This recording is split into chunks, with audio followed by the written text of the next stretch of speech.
Welcome to the Rhymekeeper's lantern. Tonight, step carefully into the counting house. Keep your voice low. Keep your windows latched.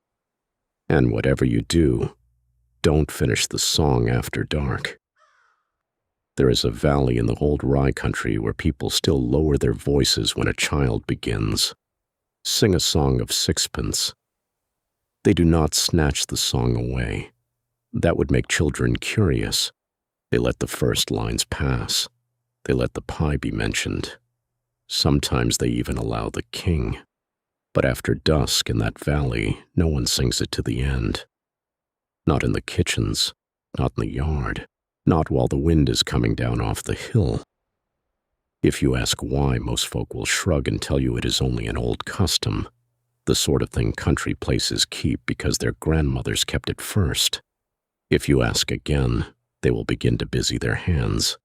If you ask a third time, and if you are asking in winter, and if the fire is low enough that faces look older than they are, someone may say, "It is not a child's rhyme, it is an account." And if you laugh as travelers do and say that rhymes are made of nonsense, pies and birds and kings and queens, someone older will answer without humor, "Nonsense is how true things survive where plain speaking gets people hurt." That is as near a beginning as the story allows. The rest of it comes in pieces, the way all true village stories do. A remembered name, a hill, a kitchen warning, a wound no one can look at directly. You are meant to assemble it yourself, and if you are wise, stop before the shape is complete. Still, this much is told the same way every time. There was a hall above the valley, and the valley fed it. The house stood on a rise of black earth where the crows gathered after plow time, a long stone place with narrow windows and a west wing that caught the weather first. It was called Blackthorn Hall, though the thorn trees that once ringed it had long been cut for firewood and fencing. The name remained as names do when they have outlived the thing they describe. Below it lay the village, and below the village the fields. It was rye land there, hard soil, late frosts, sour rain in spring, wind that bent weaker grain flat to the mud. Rye endured where gentler crops failed. Rye made dark bread and bitter beer and thin porridge that kept a child alive one more day. Rye was not loved exactly, but depended on. The old farmer said rye was like a stern aunt, ungenerous, reliable, and offended by waste. So when the harvest was good, the hall took rye. When the harvest was poor, the hall took rye. When the harvest failed outright, the hall took promises written against the next year's rye, and called this fairness because it was entered neatly in a ledger. The master of Blackthorn was no king by law, but he held the mill lease, the road toll, the granary keys, and enough debt to make men bend before they spoke. In the village he was called the king in the counting house, and if he ever heard the name he gave no sign. He lived among ledgers and scales. He trusted sums more than weather, and numbers more than testimony. He liked exactness in everything but mercy. His wife, the lady of the hall, was called the queen in the parlor. She kept bees against the south wall and ordered comb honey at tea in every season. She was soft-voiced, well-gloved, and never visibly angry. People feared her more for that than they would have feared shouting. The rhyme remembers them truly. The king with his money, the queen with her sweetness. The rhyme also remembers the third figure, and this is where the old ones nod and say the song knows what it is doing. The maid was in the garden. There is always a maid in stories like this because power and hunger do not touch directly. They meet in the body of someone young enough to be ordered and poor enough to obey. Someone who goes from kitchen to yard, from parlor to wash line, from breadboard to ash bucket. Someone who carries things from one world to another and is blamed when something spills. In the telling kept in Blackthorn Vale, the maid's name was Mara. Whether that was her true name or the name the song gave her afterward is another matter. The year the blackbirds came in the pie was not the worst year the valley had ever seen. That is important. In the worst years, people know they are desperate. They pray harder, share better, or become monstrous quickly enough that no one mistakes one thing for another. It was a middling bad year, which is often the more dangerous kind. There was bread but less. There was seed, but men counted it twice. There were potatoes in the pit, but more eyes on them than mouths could confess. Children were not starving yet. They were simply quieter. The rain had come wrong in June and again in August. Mold spoiled part of the lower harvest, and what made it to the mill was lighter than it should have been. The village elders climbed the hill to ask the hall for a lesser tithe. They were made to wait in the outer yard while a stable lad cleaned tack nearby and pretended not to listen. At length the king came out with gloves on. He heard them. He nodded. He said he regretted hardship. He spoke of precedent, order, and the danger of lenience. He tapped the folded ledger tucked beneath his arm and said what was owed remained owed. A man can refuse mercy in many ways. The cruelest way is to make it sound reasonable. The elders returned downhill with their hats in their hands. No one said much that evening. The next morning, a steward from the hall came through the village with a cart and a list, demanding 24 blackbirds, alive and fit, to be sent up by nightfall. The number passed from door to door like a bad smell. 24, not 20, not as many as can be found. 24 exactly, as if appetite had become ceremony. Some argued, most did not. Boys were sent to the hedges with nets. Men set basket traps near the church wall. Girls climbed to attic windows to flush birds from eaves. By dusk, the cages on the steward's cart were dark with wings and bright with eyes. The village watched them go up the hill. No one spoke of the pie aloud, but everyone was thinking it. In Blackthorn Hall, the cook made the crust of rye.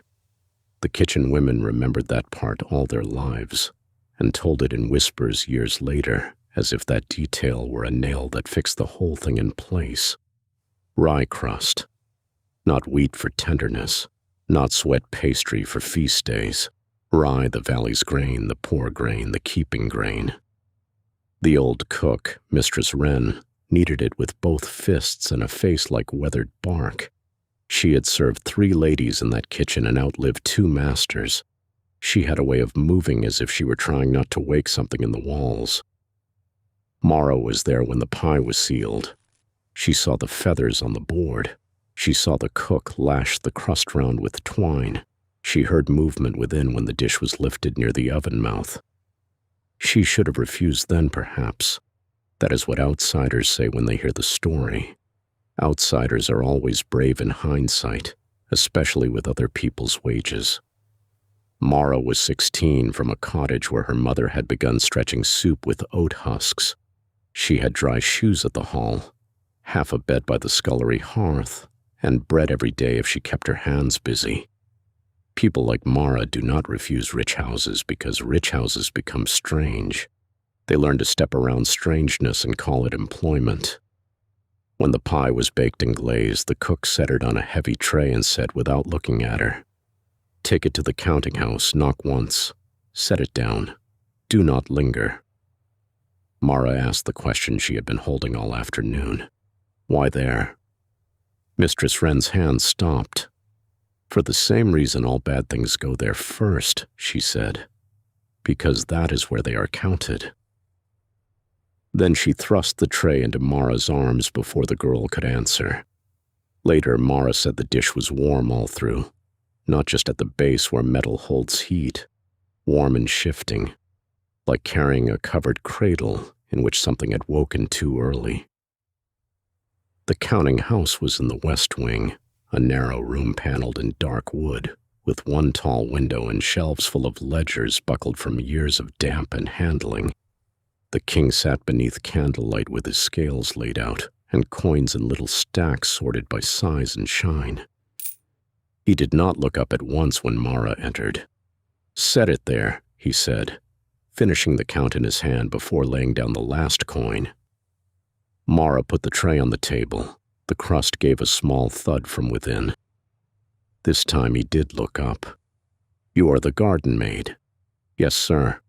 He studied her face as one might inspect a bucket or latch, checking for usefulness, not humanity. "The house keeps its order," he said, though she had asked nothing. "Each in place, each to their task. It is disorder that makes hunger breed." Mara later swore she did not know whether he was speaking to her or to the pie. He took a knife, cut the crust, and stepped back. What followed became a rhyme because prose could not hold it long. The pie split. Steam came first, carrying the smell of rye and something sharp beneath it. Not rotten, not sweet, but hot and wild.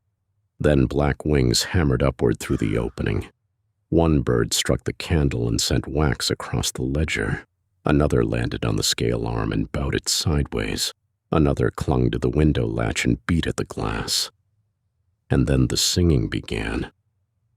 If you expect the story to say the bird sang words like a playhouse trick, you have not heard an old story properly. They sang as blackbirds sing, thin, bright, metallic, quick. But every person in that room heard something different in it. The king heard pleasure first. That much is always said. He leaned back and smiled with the slow satisfaction of a man whose entertainment has arrived exactly as ordered. Mara heard no pleasure at all.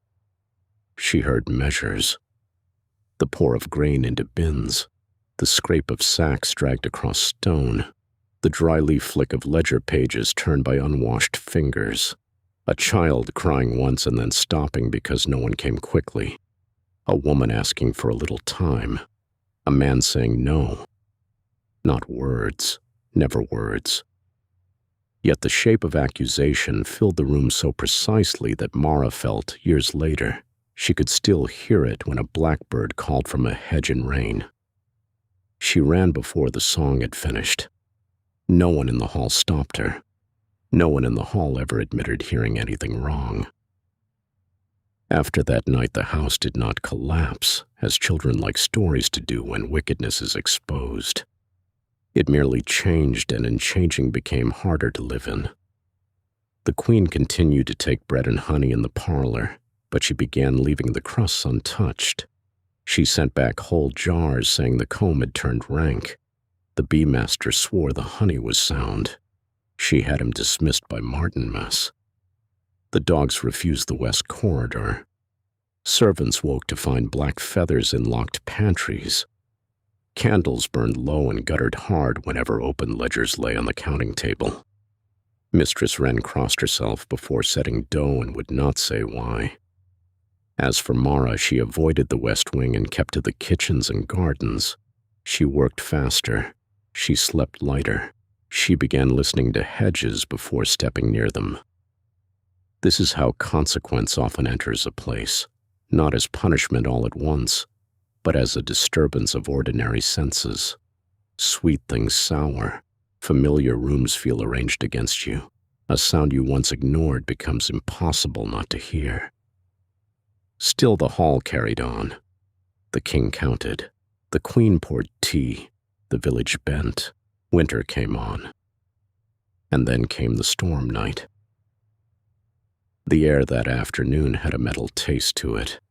The sky went the color of old pewter above the pear trees, and the lines in the garden snapped and strained where sheets had been left too long. The housekeeper, already sharp with the weather, ordered Mara out to fetch the linens before they were ruined. Mara asked if another girl could go with her. "No," said the housekeeper. "The queen wants the good cloth in before rain." That was answer enough in Blackthorn Hall. The queen wanted. Therefore someone went. Mara took a basket and a lantern and crossed the flagged path into the garden. People say garden now and think of roses, but the hall's winter garden was mostly rope, bare trees, stakes, herb frames, and the long low hedge that marked the property edge. In daylight it was an untidy workyard. By evening, with the sky dropping and the sheets snapping white in the wind, it became the sort of place where a person can feel watched before seeing anything at all. Mara had nearly filled the basket when she heard the first note. One blackbird. Close. Not in the trees. The branches were too bare. In the hedge itself, low and hidden. She froze. Another note answered from behind her near the wall. Then another from the washpost. Then three more higher near the line where the queen's linen flapped and cracked. The lantern flame bent and shivered. Mara raised it and saw them. Blackbirds along the hedge top and wall cap and line pegs feathered in rain-dark sheen, heads turning in small exact movements as if keeping time with something only they could hear. Not flocking, arranged. A child told the story once and said they looked like notes written on the garden. No one corrected him. Then they began to sing. Not the same song as the counting house, not holy. This time Mara heard the rhyme in it. Not words again, never words, but the shape of the old cadence, line answering line, a skipping little measure made terrible by the place and hour. Sing a song, full of rye, blackbirds, pie. Mara dropped the cloth in her hands and turned toward the kitchen door. As she ran, she looked up once, only once, and saw two windows lit above the garden. In the west wing, the counting house. In the south front, the parlor. The king and queen stood in their windows watching her cross the yard. That is the part no one leaves out. It is the hinge of the story. People remember the beak because children remember wounds. Adults remember the watching. What happened next is set into the rhyme so tightly it has survived even where the rest of the tale has gone thin. A blackbird came. Not all of them. One. It struck her as she reached the line post, or the step, or the herb frame. Tellings differ there. The old women say such details change because terror cannot always tell distance properly. What does not change is this. It came close. It did not kill her. It took her nose. People who do not understand old stories think the cruelty is in the mutilation alone. The deeper cruelty is in the choice. Why the nose? Because the nose is warning.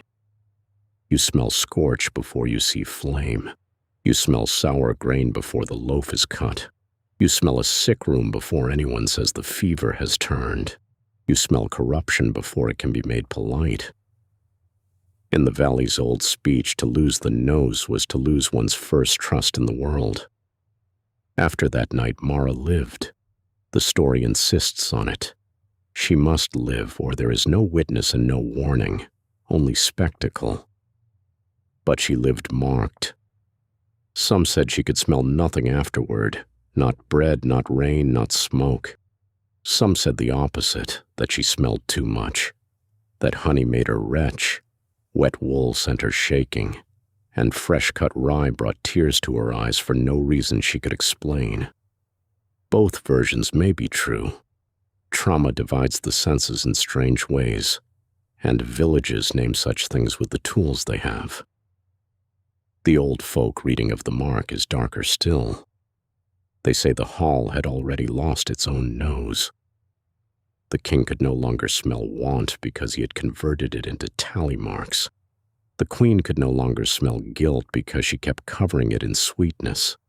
The village, too, had lost something, trapping birds and saying little, letting hunger be sorted uphill into neat accounts. So the blackbird, consequence, memory, field spirit, call it what you please, marked the nearest threshold body with the wound the whole order had earned. That is why the tale is not told as simple revenge. The guilty are not always struck first. They are merely struck last after others have carried the sign. Mara was found at dawn by the kitchen women, half in mud, half against the stone border. Hands knotted in a length of the queen's linen she had not let go even in pain. Mistress Wren washed the wound herself and refused the vinegar and salves sent down from the parlor. The queen sent them anyway. The king sent nothing. Mara left Blackthorn Hall within the week, wrapped to the eyes, wages unpaid. No one stopped her. No one in the hall spoke her name again if they could help it. But stories are not done simply because a house chooses silence. The spring after the pie, the hall's bees swarmed and did not return. That summer mold took grain in the upper granary and spared strangely the lowest village bins. By harvest, the king's accounts began to go wrong. Measures failed to match stores. Locks remained unbroken while coin went missing. Pages were found scored in neat holes along lines where numbers had been entered twice. Servants heard birds in the wall behind the counting house. King blamed rats, then thieves, then bad ink, then damp, then no one at all. He took to counting aloud late into the night.